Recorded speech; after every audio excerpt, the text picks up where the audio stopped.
I am Penelope, author of epic fantasy and paranormal romance, and welcome to My Imaginary Friends, a look behind the scenes of an author mapping the worlds in my head and making them a reality. Hello friends, today is Saturday, November 13th, 2021, and this is episode 146 of My Imaginary Friends. I'm Leslie. So this week's best thing, I'm really enjoying these story engine cards that I bought to help inspire me for some of the short stories that I have to write by the end of the year. So if you're not familiar, Story Engine, they're these story prompt cards. They come in a very large box. There are about 180 cards. They're like 3 inches by 3 inches in size, and there are different kinds of cards. So there's a character card, a conflict. They have different names for them, but there's 5 different stacks, and so you pull them at random, and you get prompts for your story. It's actually really similar to another kind of story prompt cards that I've been using previously, which are called the Story Forge cards. And Story Forge cards are more like tarot card sized, and they come in a box with 88. Now with Story Engine, apparently there are expansion packs for different genres. I just bought the main deck, and I like my gadgets, and even though these are cards and not technically gadgets, they fall in line. So yeah, I've used Story Forge. With the Story Forge cards, since they're tarot sized, you sort of do tarot spreads, and they come with instructions for different kinds of stories that you might be telling. There's an action one, there's like a romantic one, and it's a very similar concept. They just do it slightly different ways. With the Story Engine, you lay them out not necessarily in like a tarot spread, but you go and they give you directions for different kinds of stories or characters or settings that you can create with these cards. So yeah, I had bought it a while ago. I think I saw them. They'd sponsored FireCon, maybe some other conferences too. And I'd seen them around, so I was like, hey, I like things. I'm going to try them. I might actually do like a review video for them if I get around to it. So if you've been following along, I've got several stories and books to write. I've got this book proposal that I'm working on, which already has a story set. That's no problem. I just have to actually get the words on the page. But I have the short story, which is the time travel story, and then a slightly longer short story / novelette, which is the fantasy romance one. And they are both due soon, and I've got to get working on them. And I just needed some help with some of the details. Like, I had a general overview of a basic, very, very basic idea, but I needed some help. So I started with the one that's due first, which is my time travel story. In the directions for Story Engine, they describe the kinds of cards. They're the agents, which are the characters, the engine, which is like the motivation or relationships that drive the story, the anchors, objects, locations, or events of importance, conflicts, obvious, and aspects, which are adjectives that describe other cards. And they give you some suggestions. So I just did a simple prompt to get me started on this time travel story. I already had my 3 characters because that's part of the anthology. I'm writing a time travel story with the Queen of Sheba, Zora Neale Hurston, and Tituba from Salem Witch Trials. And of course, I had done absolutely no research on Tituba. I have done lots of research for Queen of Sheba for another project. I did a whole term paper on Zora Neale Hurston. I've read everything. As of high school, I had read everything that she had written. She had a new book come out in the past couple of years, which had been unpublished for a long time, obviously, since she passed away a long time ago. So I did have familiarity with those 2 characters. A commenter on YouTube helpfully pointed out that Tituba, the Salem Witch Trials, did not burn witches at the stake. They hung them, or they pressed them with rocks in one case. And I actually did a deep dive on Tituba this week, which it was really fascinating. I had a vague notion of the character, and I chose her because I was trying to do time travel with 3 Black women. And in my mind, Tituba was Black, but that was something that came about later in her legend and the misinformation that surrounds her. She apparently was actually Indigenous American from South America, most likely. And, they don't know a lot about her, although there is a really interesting biography that I do not have the time to read. I just read the free sample, which had lots of interesting things. I could see myself doing a whole book about her because she's just fascinating. So anyway, I started doing the research, and I still needed the plot. So I will read to you what my spread was from these story engine cards that I used to give me what the story is going to be. So it's not going to make a lot of sense because they are prompt cards. You have to kind of take in and interpret in your own way. But this is what I pulled. So I already had the heroines, so I did not do the aspect card. I didn't do the agent card, which would have given me a character. So our three heroines want to reveal the dangers of a destructive archive threatened by a panic-inducing beast, but it will cost their reputation. And then I added another character, an antagonist. Meanwhile, a pensive enforcer wants to regain the archive, but everyone will assume he did it for the wrong reasons. And then I kept pulling cards because I was like, I need more. So in a more complex expansion of the story, the heroines want to end an obligation to an obsessive leader. But from that, I did get the story. So now my three heroines are time-traveling librarians for this infinite, universal library that exists across space and time. And there is going to be a beast that induces panic that they are going to have to battle with. So this beast is destroying the library. He's like a information-eating monster of some kind. It's going to make sense. It's going to be awesome. I'm very excited about this. And I totally got the story from the cards. As I was working on it this week, I expanded the idea and it was much bigger. And I was like, this is a 5,000 word short story. Let me start cutting back and trying to trim it down, get it down to the bone, to its essence, so it could be a short story. But it feels like it could be something more, although I don't have time for more right now. But I am excited about it. And for all of you who supported the Kickstarter, thank you. I hope that you are excited to read it. It's going to be awesome. Just the idea of this library that exists, that you have to actually time travel to get to the stacks. I think that's a really cool concept that I'm interested in exploring more and playing around with. My goal is to do the fast draft this weekend. So I'm recording this early on Saturday. And we'll see how that goes. I know the story is going to be longer than 5,000 words. I think it's probably going to end up around 6 or 7. So my fast draft will be somewhere in the order of 3,000, 3,500 words, I think. Usually I'm a little more than half on my fast drafts. And that just allows me to get the story out in its most basic form and then revise over the coming weeks. I also did a story engine spread for the fantasy romance, which is a forbidden fairy tale. And I am excited about that. I was researching the fairy tale that I chose, all the different permutations of it, and I found some really interesting information on that. So I'm going to do Red Riding Hood. I'm going to do not a retelling, like a reimagining, and maybe like a gender swapped reimagining of Red Riding Hood. And yeah, the research just kind of led me to other tales from around the world. There was actually scientific research done about this story, trying to trace its origin. They thought that it might have come from China because there's a similar Chinese version that, since Chinese culture is so old, they were like, oh, it must have come across the Silk Road and then gone into Europe and the rest of the world. But they really think that it was that story from China went the opposite way. And the story is 1,000 years old. They kind of traced the origin of the story. I read a bunch of different versions from all over the world just to give me some more ideas. And I did another spread. So I have characters. I had to find the character names and make them meaningful to me. That's part of the process. So kind of doing both of these stories at the same time. I had a spark for both of them, whether it was a spark that came to me, well, both of them, since they're anthologies.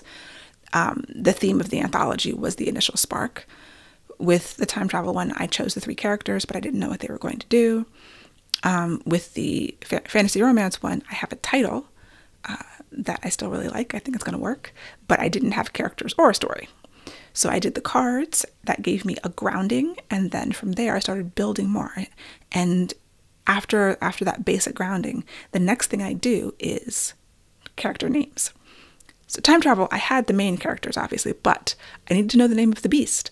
I needed to know the name of the antagonists, any other characters. I chose names for them. For the fantasy romance fairy tale, chose the names also. I spent some time like what do I want the name to mean, and then looking up that meaning. And then I generally use the website thinkbabynames.com because you can search for names by meaning. So names that mean, warrior or, whatever, princess, I don't know. And I've been using that site for many years. That's how I do a lot of my names. So I've got the basics of the story. I've got the names. And for the time travel story, now I'm ready to write. I'm not going to do an outline per se. I have like brain dumped my interpretation of the cards into what I think is a story that will fit the space allotted. And then I'm going to do the fast draft, as I said. I'm not going to start the fairy tale until December because I'm pretty booked up this month with other things. But I have the basics of that, and I will work on the plot as time allows, just kind of fleshing it out, getting a synopsis so that I can write from. That's the basic strategy that I have for approaching something new, something short.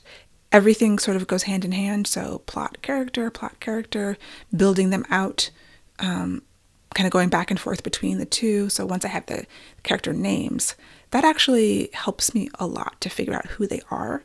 The cards gave me an adjective for them, just a basic, this kind of person is this.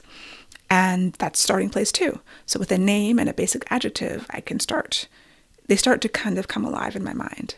Now, there have been several times when I've changed character names. With Savage City, I changed her name several times for good reasons. I mean, that book started out as a spin-off of something else, and when I changed it, I knew I needed to change the character name, and then all the iterations that I went through, each time she had a different name, because she was a different person, I just couldn't keep that name when I changed it from, adult to YA to try middle grade, and then back to adults. The name is so connected to the person. Another situation where I changed a character name was with Earthsinger Chronicles, Kiara. Her original name was Lenara. And that name came to me, it felt good for her, but I already had a character named Lingar from the first book. And I did not want, and even though that character doesn't appear in Kiara's books, it was too close. When I realized I had done that, I was like, that book was already out and I needed to change Lenara's name so it wasn't so close. Because I didn't want people to believe that there was some connection between those two characters, because there's so many other connections between characters that were going to unfold in the series. So I changed her name. Yeah, things like that. Roshan and Vartan in Earthsinger Chronicles, their names for a long time were different. I don't know if actually they might have even been different in the self-published version. I think they were. I think I printed it that way. Their names were Eric and Aylin, and one of them was spelled with an A-E and one with an E. And I was doing something very specific with that, but I ended up not liking it, and I changed their names to Roshan and Vartan. And I don't even know where those names came from. They just felt right when I needed to change them. Anyway, the writing so far this week, I've been drafting my 1830s project. Because this is a new time period for me, the drafting has to go hand in hand with research. Like, I have to make this time period and this place come alive. And I've done research up until now, like even coming up with the synopsis and fleshing it out. But even though I'm just doing a fast draft and it's not a lot of detail and I'm leaving a lot of placeholders, I still feel like now is the time to be refreshing myself on this time period, on this location, so that when I come to the next pass and I'm going to have to actually put in the details, I will not have to do all the research then. Like if I'm trying to pace myself, I guess, so I don't need to know street names. Like I need a map for this city that I do not have yet. And it would be fairly easy to do, but I haven't done it yet. Print a map out. And then plot, where things are, like the distances. Like if my character goes from here to here and these were real places, how long did it take? Did she walk? Did she have to get a carriage? Or, well, she was probably walking at that point. But things like that, like hem me up. And I know I can just put in placeholders, but at a certain point, that is important to the story. Like some of these details become important. If she has to go someplace and it's too far to walk, or it's just a very long walk. Well, when she gets there, she'll be tired, like it will affect her mood. Maybe if she's thinking about, she wishes she could afford a carriage or a horse or some other form of transportation in the 1830s to get to this place. That's part of the scene. That's part of the story. And so at a certain, even in a fast draft without details, I kind of feel like certain things I need to know. So I am drafting and doing additional research at the same time, which makes it go a little slower, although I can still hit, my goal is 2,000 words a day, which I've been hitting the past few days with no problem. But yeah, the time it takes to then, I draft my words and then I'm like, I needed to know this, and this in the scene. Let me quickly figure out if I can find out at least some of that information to make sure I don't have to completely change what I wrote. Then, of course, research rabbit holes. I will find something else really interesting, or like I found this digital archive of documents that then I was downloading and scanning through, and I find a book that I was like, should I buy this book? Or, yeah, a little slower than I wanted it to be. But it's just, this is all part of my process. Yeah.